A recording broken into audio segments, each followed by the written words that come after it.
jërë ngeen jëf yéen ñi safoo site internet bi di Buzz Actu 221 nuyu nañ leen bu baax jaajëfal leen ci kóolu tege sopp bi ak topp bi nga xamante ne rek yi nag ñu koy topp bu leen fàttee abonné di bës cloche de notification yi ngir mën a am yeneen i info. J'ai du mal à comprendre la logique du président de la République. Aujourd'hui, c'est comme si le dialogue donne une légitimité à une élection présidentielle, là où lui, le président Macky Sall, il n'a pas participé en 2012 à une élection qui avait été conduite de cette façon-là.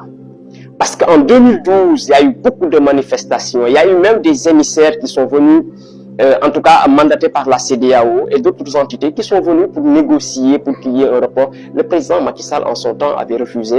Et le contexte d'alors était beaucoup plus confus que celui d'aujourd'hui.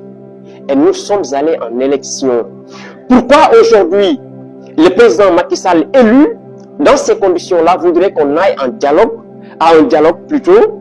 C'est comme si, s'il n'y avait pas ce dialogue-là, l'élection qui allait se dérouler le 25 février n'allait pas être légitime et légale aux yeux de la loi, de l'opinion nationale et internationale. Par ailleurs,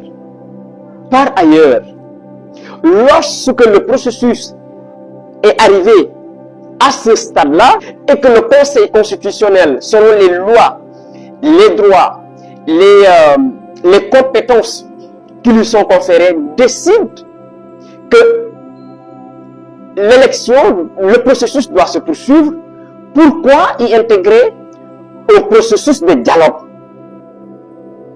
Par ailleurs, quand le président dit qu'autour de la table du dialogue, il y aura la société civile, les 19 candidats officiellement proclamés, les candidats recalés, ils cherchent quoi? Tu veux dialoguer avec des candidats recalés. Les candidats officiels, ils sont là, ils n'ont aucun problème, ils veulent aller en élection. Ceux qui ne veulent pas aller aussi, ils sont libres, ils peuvent se retirer du processus et le reste, ça continue. Mais on va dialoguer à quel titre? Et là où je voudrais en venir, ceux qui participeront à ce dialogue-là, en partie, deviennent des complices du président Macky Sall dans ce processus qu'il voudrait biaiser et dans cette confiscation de la légitimité du processus actuel. Au dialogue, à quel titre? Ceux qui vont au dialogue légitiment ce report-là et participent à la violation de notre Constitution. Et ce qui, à mon avis, est regrettable.